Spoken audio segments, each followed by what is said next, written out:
तो दोस्तों आज हो गया 14 मई 2022। यूपी समेत देश दुनिया की सभी ताज़ा बड़ी खबरें लेके आए सिर्फ आपके लिए। चलिए फटाफट खबर शुरू करते हैं। उससे पहले चैनल को अब तक सब्सक्राइब ना किया हो तो फटाफट चैनल को सब्सक्राइब कर दें, लाइक कर दें, शेयर कर दें ताकि इसी तरह की खबर आप हर रोज़ देख सकें। चलिए शुरू करते हैं आज की पहली बड़ी ये खबर। उदयपुर में कांग्रेस के चिंतन शिविर में पार्टी चीफ सोनिया गांधी ने अपने भाषण में बड़े बदलाव के संकेत तो दिए हैं, लेकिन सोनिया गांधी को भी पार्टी नेताओं की ओर से कुछ प्रस्ताव मिले हैं। पार्टी सूत्रों का कहना है कि नेताओं ने सोनिया गांधी से शिकायत की है कि अध्यक्ष पार्टी कार्यकर्ताओं से नहीं मिलती, इसलिए हर सप्ताह पार्टी वर्करों से अध्यक्ष को मिलना चाहिए और काम की सालाना ऑडिटिंग होनी चाहिए। हालांकि देखना बाकी है कि पिछले 8 सालों से चुनावी हार झेल रही कांग्रेस पार्टी को चिंतन शिविर से कितना बूस्ट मिल पाता है। दिल्ली में आम आदमी पार्टी के विधायक अमानतुल्ला खां को अदालत से शुक्रवार को जमानत मिल गई है। अमानतुल्ला खां को दिल्ली पुलिस ने गुरुवार को गिरफ्तार किया था। उन पर अतिक्रमण हटाने के दौरान सरकारी काम में बाधा डालने और दंगा भड़काने का आरोप है। आपको बता दें कि दिल्ली पुलिस ने अमानतुल्ला खां को हिस्ट्री शीटर भी घोषित किया। आप विधायक पर करीब 18 केस दर्ज है। वाराणसी ज्ञानवापी केस मामला सुप्रीम कोर्ट तक पहुंच गया है। मामले को लेकर सुप्रीम कोर्ट में याचिका दाखिल की गई है। इसके बाद chief justice of India N V Ramana ने कहा है कि वो मामले को देखेंगे। आपको बता दें कि अंजुमन इंतजामिया मस्जिद वाराणसी के प्रबंधन समिति ने वाराणसी कोर्ट की ओर से आदेशित काशी विश्वनाथ मंदिर ज्ञानवापी मस्जिद परिसर के संरक्षण पर रोक लगाने के लिए सुप्रीम कोर्ट का रुख किया था। सीनियर एडवोकेट हुज़ैफा अहमदी ने कहा है कि हमें तत्काल सुनवाई की ज़रूरत है क्योंकि सर्वेक्षण का आदेश दिया गया है। ज्ञानवापी मस्जिद मामले पर सीजीआई की अगुवाई वाली पीठ के सामने वाराणसी की निचली अदालत के फैसले पर रोक की मांग की गई थी। शिवसेना सांसद संजय राउत ने कहा है कि हनुमान चालीसा का पाठ करने या लाउड स्पीकर बंद करने से कश्मीरी पंडितों की समस्याएं हल नहीं होंगी और केंद्र सरकार को केंद्र शासित प्रदेश में अस्थिरता के माहौल को समाप्त करने के लिए कड़े फैसले लेने चाहिए। संजय राउत की टिप्पणी जम्मू कश्मीर के बडगाम जिले में आतंकवादियों द्वारा एक कश्मीरी पंडित राहुल भट्ट की हत्या के एक दिन बाद आई है। दिल्ली के उप मुख्यमंत्री मनीष सिसोदिया ने केंद्रीय गृह मंत्री अमित शाह को पत्र लिखकर उनसे भाजपा शासित तीनों नगर निगमों द्वारा चलाए जा रहे अतिक्रमण विरोधी अभियान के कारण राजधानी में होने वाली तबाही को रोकने की अपील की है। सिसोदिया ने कहा है कि भारतीय जनता पार्टी दिल्ली के अनधिकृत कॉलोनियों, झुग्गियों, बस्तियों में 63 लाख मकानों को तोड़ने की योजना बना रही है।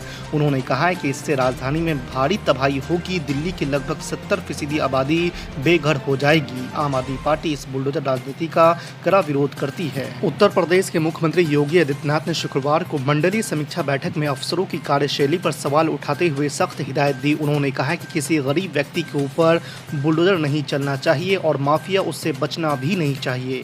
सीएम ने चंदौली के बिहार बॉर्डर पर वसूली संबंधी शिकायत की जानकारी देते हुए वहां के पुलिस अधीक्षक को हिदायत दी कि व्यक्तिगत रुचि लेकर कार्रवाई करे, भविष्य में शिकायत नहीं मिलनी चाहिए। समाजवादी पार्टी के राष्ट्रीय अध्यक्ष अखिलेश यादव ने कहा है कि भाजपा सरकार के राज में उत्तर प्रदेश अव्यवस्था और अराजकता की भेंट चढ़ गया है। भाजपा की बहुचर्चित योजनाओं की पोल पट्टी अब जनता के सामने खुलती जा रही है। भाजपा की बड़ी दुकान के फीके पकवान से जनता उबती जा रही है। प्रशासनिक ढिलाई और भ्रष्टाचार से प्रदेश का राजनीतिक वातावरण प्रदूषित हो चला है। ऑल इंडिया मजलिस इत्तेहादुल मुस्लिमीन के नेता और विधायक अकबरुद्दीन ओवैसी ने मस्जिदों पर लाउड स्पीकर लगे होने का विरोध कर रही महाराष्ट्र नवनिर्माण सेना के अध्यक्ष राज ठाकरे पर बेहद तीखा हमला बोला है। एक रैली में भाषण देते हुए अकबरुद्दीन ओवैसी ने राज ठाकरे पर यह हमला बोला। हालांकि उन्होंने एमएनएस प्रमुख का नाम नहीं लिया। आखिर पानी है और जान भी एक दिन जानी है। ये दुनिया आखिर पानी है और जान भी एक दिन जानी है। फिर तुझको क्यों है कर डाल जो दिल में ठानी है। जब हिम्मत की जौलानी है तो पत्थर भी फिर पानी है। कुर्बान कमर क्या डरता है, फिर देख खुदा क्या करता है। किसी का जवाब देने नहीं आया। मैं किसी को बुरा बोलने नहीं आया। जरूरत ही नहीं है, जरूरत ही नहीं है। तुम्हारी हैसियत नहीं कि मैं तुमको जवाब दूं। अरे मेरा तो एक एमपी है, तू तो बेघर है, तेरा क्या जवाब है? तू तो गुमराह है, तेरा क्या जवाब है? तू तो नाखरफ है, घर से निकाला गया था, तेरा क्या जवाब? मैं क्या जवाब दूंगा जवाब जरूर। आऊंगा एक दिन फिर हम खास मैदान में, बहुत जल्दी आऊंगा। अकबरुद्दीन ओवैसी लड़ेगा, अपनी पसंद के मुकाम पे अपनी पसंद के वक्त लड़ेगा। तुम्हारी पसंद के मुकाम पे नहीं, तुम्हारे पसंद के वक्त नहीं, वक्त मैं तय करूंगा, मुकाम मैं तय करूंगा। क्या आप डरे हुए हैं? क्या घबराए हुए हैं? यही बात है, आपने कुछ नहीं कहा। अरे आज इस मुल्क में नफरत की बातें की जा रही हैं, लेकिन अकबरुद्दीन ओवैसी नफरत का जवाब नफरत से नहीं मोहब्बत से देगा।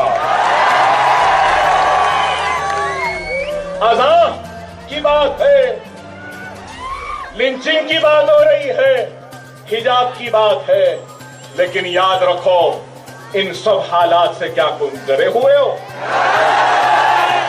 डरना भी नहीं चाहिए। तारीख के औराख को उठा कर देखो। मैं बार बार कहता हूं कि मुत्तहिद रहो, इत्तेहाद पैदा करो। क्यों? कि तादाद में ताकत नहीं होती, इत्तेहाद में ताकत होती। 313 थे, इत्तेहाद था। 40 थे तो इत्तेहाद था। 30 थे तो इत्तेहाद था। बैतुल मुक़द्दस को सलाहुद्दीन अय्यूबी ने हासिल किया तो इत्तेहाद था ना। जब हमने इस बात को याद रखना, बैतुल मुक़द्दस जब यहूद नसारा के हाथ से चला गया तो उस वक्त क्या आलम था मालूम आपको? अंग्रेजों के पादरियां, फादर जो व्हाइट ड्रेस पहनते उस वक्त काला लिबास पहने, मालूम आपको? लंदन के बादशाह ने कहा कि मैं लंदन बेचने तैयार हूं, अगर कोई खरीदने तैयार है तो खरीद ले। मैं सलाहुद्दीन अय्यूबी के खिलाफ लड़कर बैतुल मुक़द्दस को आजाद करना चाहता। क्या तुमको मालूम अब्बासियों पर जब तातारियों ने हमला किया था तो बगदाद की दरियाएं दजला व फरात सुर्ख हो गई थी। मालूम तुमको? इराक बगदाद की दरियाएं दजला व फरात लाल हो गई थी और ऐसा कत्लेआम हुआ था। तुमको मालूम कितना हुआ था?